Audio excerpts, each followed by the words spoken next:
ข้อ5อยู่ระหว่างผ่ากลางและจุดหุง A ห่างจากกัน D เท่ากับ2เมตรเพิ่นวางหน่วยกลมกันแสง O ที่มีรัศมี R เท่ากับ10ซนเมตรเส้นชื่อ OA ตั้งฉากกับผ่ากลางและระยะ OA เท่า D จงคิดลายรัศมี R ของเงาหน่วยกลมอยู่ผ่ากลางใน2กรณีคือ D เท่า1เมตร D เท่า 12.5 ซนเมตรตัวเลขสามารถเต็มรูปได้ดังนี้มีจุดหุง A วัตถุกันแสงมีผ่ากลาง A กระจายแสงใส่วัตถุกันแสงที่มีรัศมี10ซนเมตรจะเกิดมีเงาอยู่ผ่ากลางเงาในกลมอยู่ผ่ากลางนี้เราจะคือ O ขีด B ขีดแล้วเพื่อให้ซอกหา O ขีด B ขีดคือเส้นรัศมี R ของเงาในกลมในผ่ากลางนี้เราจะเท่ากับเท่าไหร่จากรูปผ่าสังเกตเห็นรูปข้างหนึ่งเราเป็นรูป3แจ๊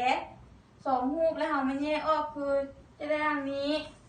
เพื่อจะดูในการคิดไล่จะได้ A B O A B ขีด O ขีดเพื่อให้ซอกหานี่นะเส้นรัศมีของเงาในกลมผ่ากลางที่เท่ากับเท่าไหร่อิงตามหลักเกณฑ์ตาแรดอัตราส่วนหุ้มน้อยหารให้อัตราส่วนหุ้มใหญ่ A จะได้ A O หารให้ A O ขีดเท่ากับ B O หารให้ B ขีด O ขีดพอเอา B ขีด O ขีดจะเท่ากับ A O ขีดคูณ B O หารให้ A O จะเท่ากับ D คูณ R หารให้ D กรณีที่1เราจะมาซ่อหา D เท่ากับ1เมตรจะได้ B 1ขีด O 1ขีดเท่ากับ D คูณ R หารให้ D จะเท่ากับ2คูณ 0.1 หารให้1จะเท่ากับ 0.2 เมตรและในกรณี2เมตร D เท่ากับ 1.25 เมตรจะได้ B 2ขีด O 2ขีดจะเท่ากับ D คูณ R หารให้ D